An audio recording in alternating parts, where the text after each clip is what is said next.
will you adapt your life to contextualize the gospel? Will you potentially give up some of your freedoms so that you may be able to engage somebody with the gospel? Will you put up with being annoyed with someone and what they like to talk about and maybe even what they like to do just for the sake of getting the gospel into their ear?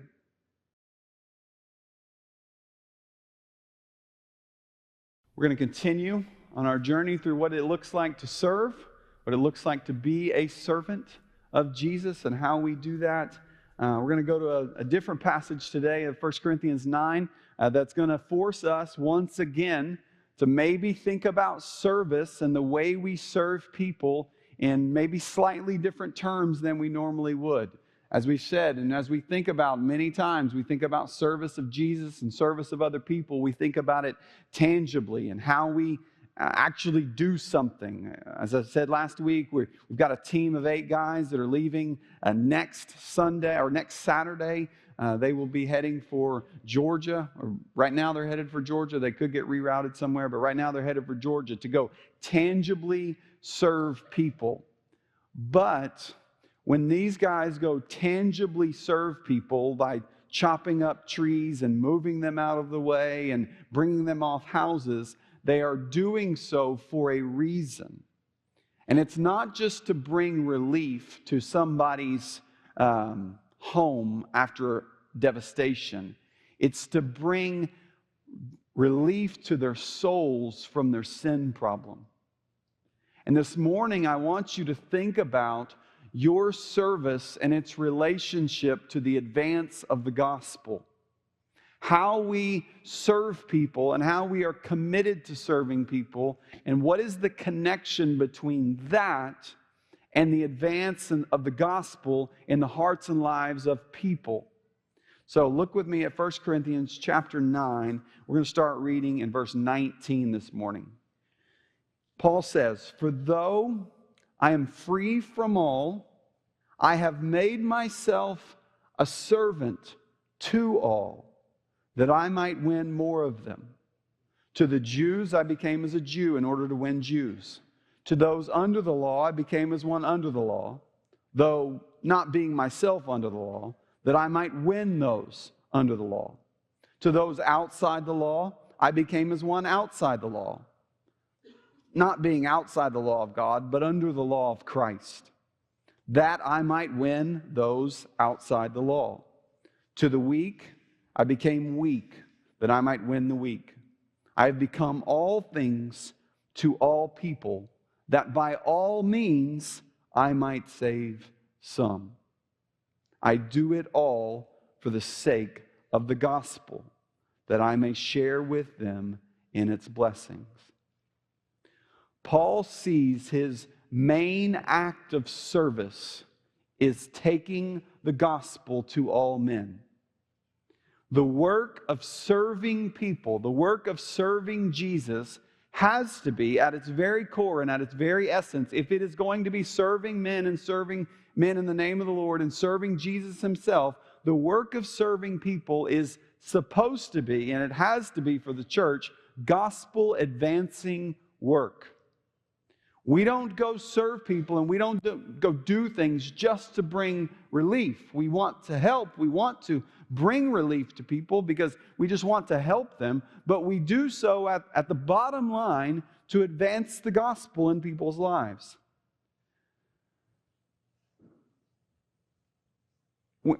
When Paul writes this text, he does so he kind of comes at it not from a course of, I'm a servant. Well, he is a servant, but the context before this, Paul is in this long discussion with the Corinthian church. You remember, he planted this church. He knows these people well. This is one of about 4 letters. First and Second Corinthians are 2 of the 4 letters that we know of that Paul wrote to the Corinthian church. And this is just 2 of them in the exchange between them. And he's having this conversation with them about who can basically get paid for the work of the gospel. He says, listen, those who preach the gospel among you, this is in the beginning of chapter 9, he says, those who preach the gospel among you deserve to be compensated for their preaching of the gospel among you. And but he says at the end, he says, listen, that's not my goal and that's not my aim. I would be justified in doing that. He said, but that's not my goal and that's not my aim. He says, I have something bigger going on in my life, that I have chosen a different course as the missionary that God has called me to be. He says, I am becoming a servant to all so that I may take the gospel to all.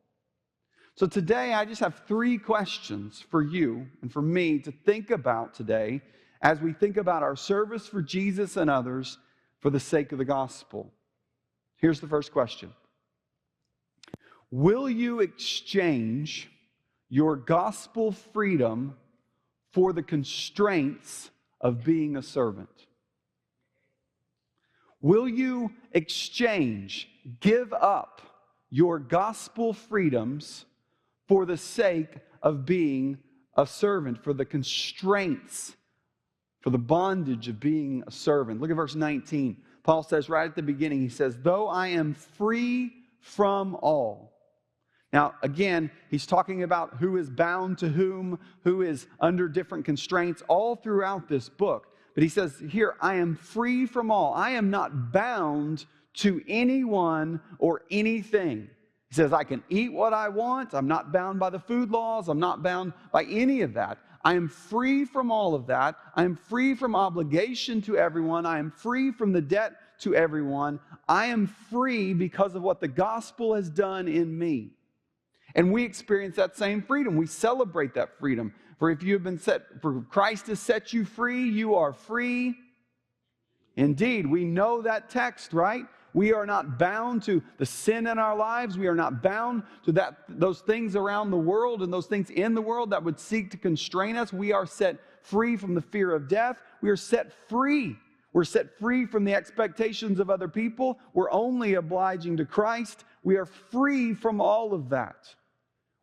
We recognize and we feel what Paul says when he says, I am free from all of that. I'm not bound by any of that. But, look at what he says. I am free from all,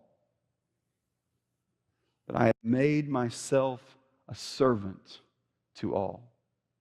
Though I am free, look at how he says it. I have made myself a servant to all. I have made a choice. Believers, we have a choice to be made. We will, even after coming to Christ, we will not naturally fall into the service of other people. We will not naturally incline our hearts to give up our freedoms to go towards other people for their sake and for the sake of the gospel. Paul says, I have made a choice. I have made myself. He's going to say just after this, he says, I discipline my body in verse 27 and keep it under control, lest after preaching to others that I myself should be disqualified. I think at least in part he's talking about, I have made a choice and it is not an easy one, but I have to discipline myself. I have to discipline my mind and my body and the choices that I am going to make so that I may be, not just live in my freedoms, but that I may be a servant for all people.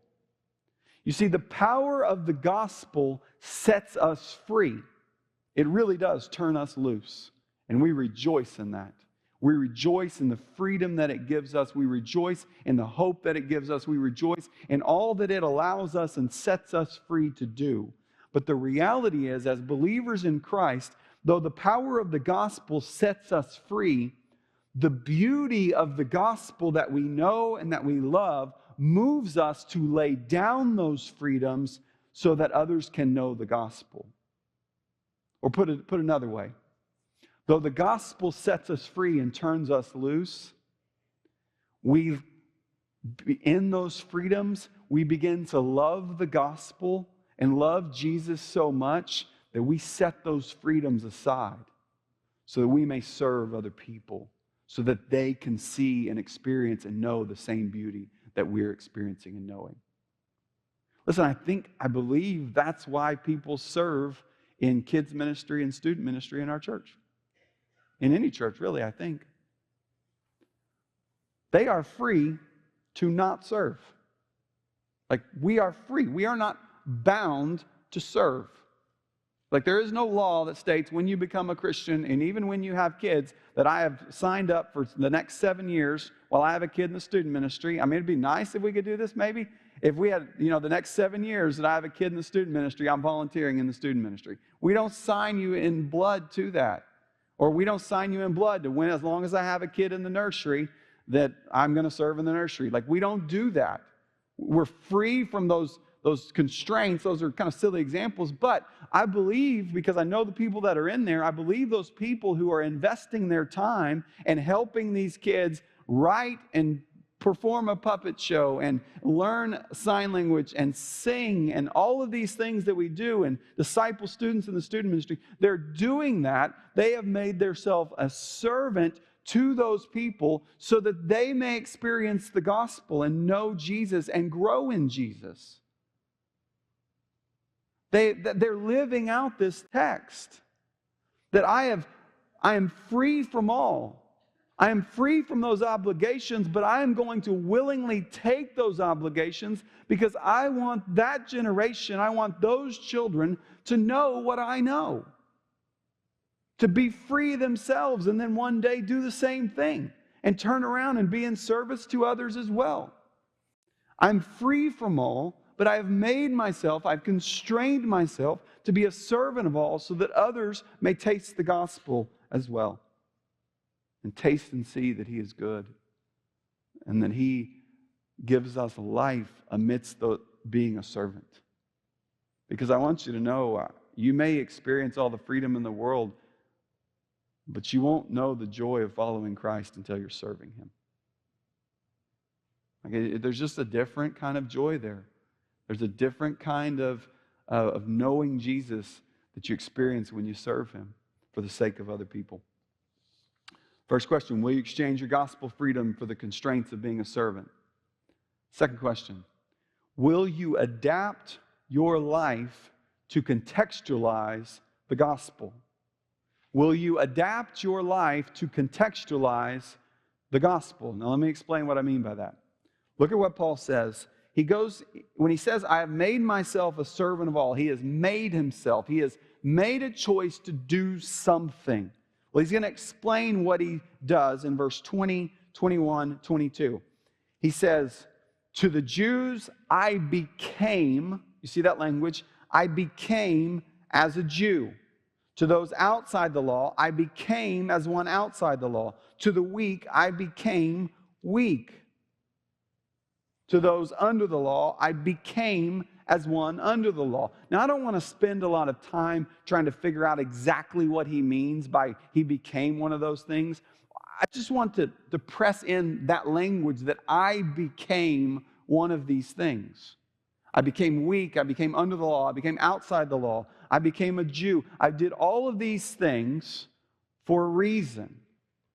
What's the reason? It's the same language in every verse. He says in verse 20, I became as a Jew in order to win the Jews, that I might win the Jews. I became as one under the law, that I might win those under the law. To those outside the law, I became as one outside the law, that I might win those outside the law. To the weak, I became weak, that I might win the weak.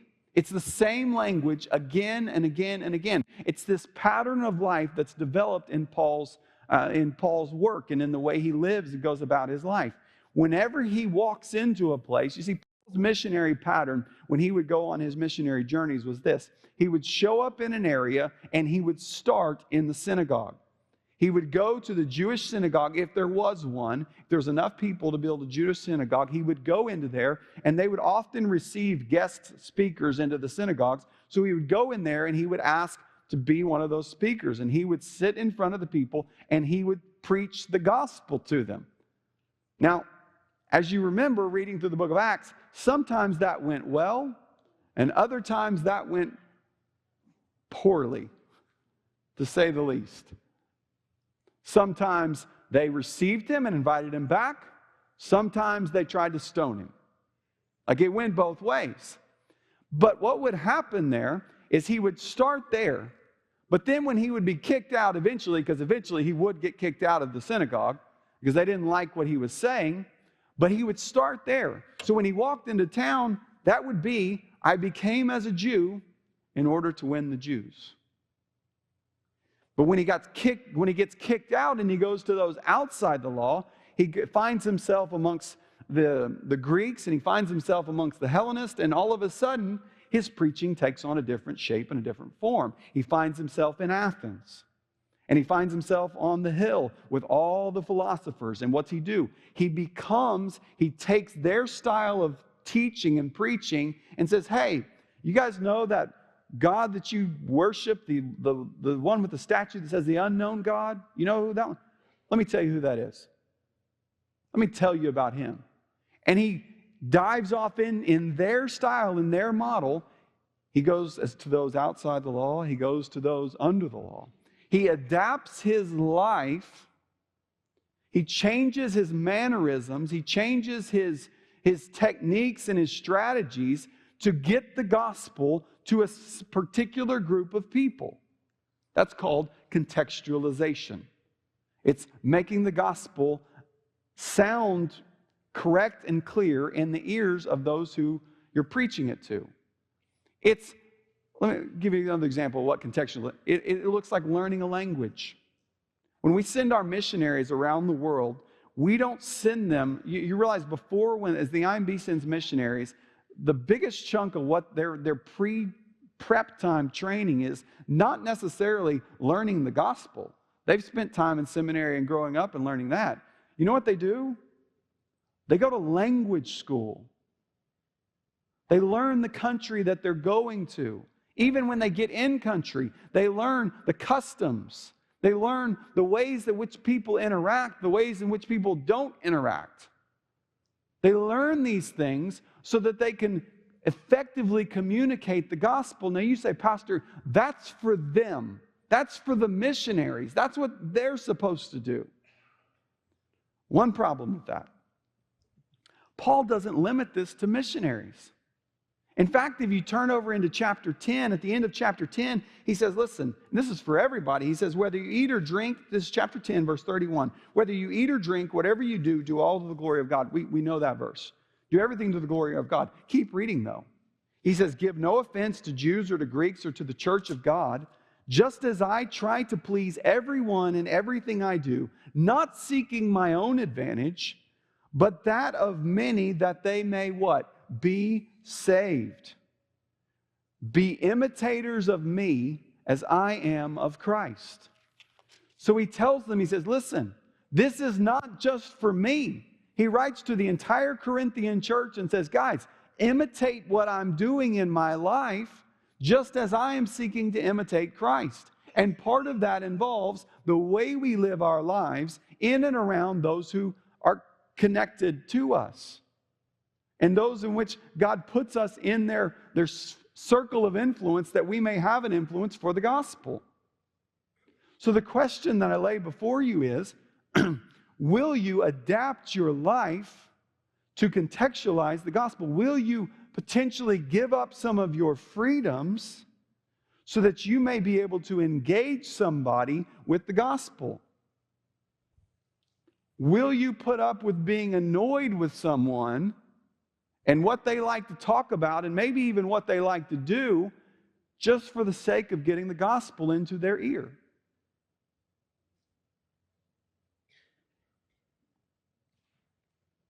Will you adapt? Will you adjust? Will you put yourself in a position that somebody might hear the gospel from your lips and hear it willingly? This way of life is not just for missionaries, it's for all of us.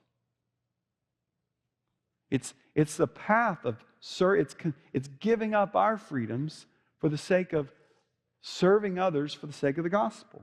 Will you exchange your gospel freedom for the constraints of being a servant? Will you adapt your life and your practices and what you enjoy doing to contextualize the gospel? Sometimes you don't have to adapt it. Sometimes you just need to look around and see people who are doing the same stuff you're doing and use it for the gospel. Like, you find somebody who likes to play golf, you like to play golf, they're an unbeliever, guess who you need to go play golf with? Now, I just gave some of you guys that really like to golf a great excuse to get out to the golf course. I mean, You look at your wife and say, man, I'm really praying for this guy and I'm trying to share the gospel with him. I got him if you're a good golfer, you got him for like 3 hours or so. If you're a bad golfer, you got him for like 5. I need to share the gospel with this guy. Now, that only works so much. Like, you probably ought to get to the gospel at some point. But you see what I'm saying? Like, you contextualize your life. You use your life. You use those things. I mean, how many of you guys have kids who are playing sports? What if your conversation sitting at the ball game while you're waiting for your kids to get up to bat or be on the field or something like that? What if your conversation wasn't just about November and the elections coming up? What if you somehow transitioned to your hope for an eternity and had a gospel conversation with another parent sitting on the sideline? Will you adapt your life to put the gospel and winning people to Christ at the center of everything that you're going to do and see all of your life through that lens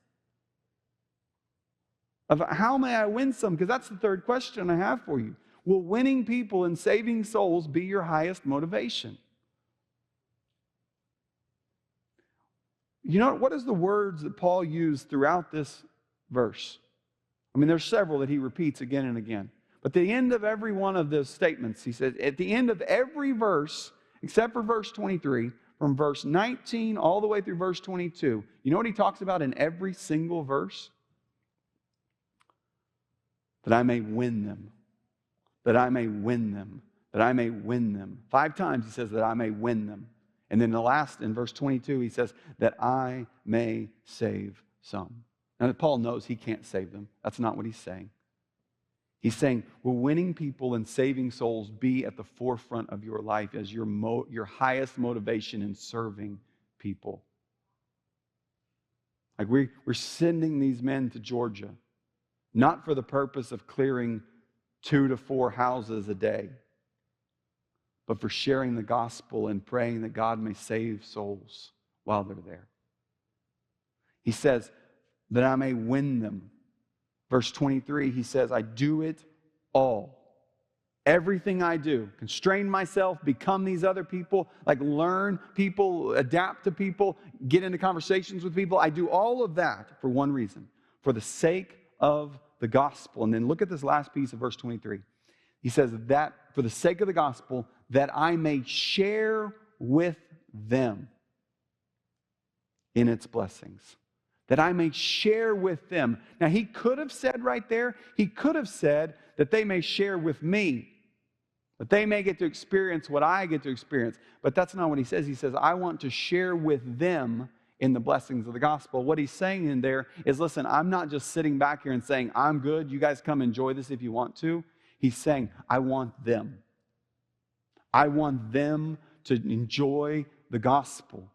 I want them to experience the blessings of the gospel. I want them to know the gospel. Will winning people and saving souls be your highest motivation in your service of other people?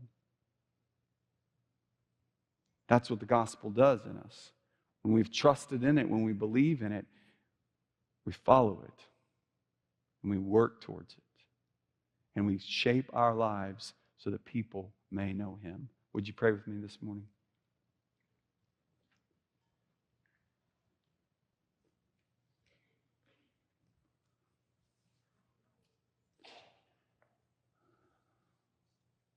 This morning, you may not know the gospel. I've said that word a lot this morning.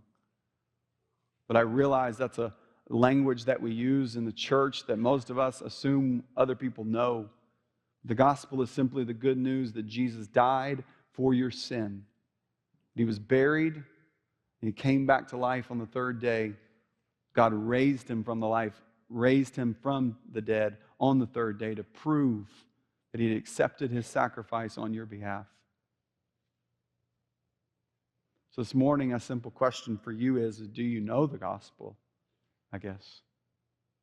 If you're here in this place today and you've never trusted in Jesus and you don't know the gospel and never believed in the gospel, I'd invite you this morning to trust Him. To confess your sin and to trust in Jesus today. Most of you in the room would say that you're a believer, though. And I just ask you, in your service to Jesus, Is the gospel above all? Is the advance of the gospel your greatest motivation? Is the advance of the gospel your biggest desire? Will you lay down your freedoms to serve other people? Will you adapt your life and your practices to contextualize it? Will the ultimate aim of winning people and seeing them saved and enjoy the blessings of the gospel be your highest motivation in your service to others? May we as a church be found faithful to the calling to advance the gospel in the lives of other people, to preach and proclaim and trust in that truth. Jesus, would you come and have your way amongst us as we respond to your word? It's in your name that we pray together. Amen.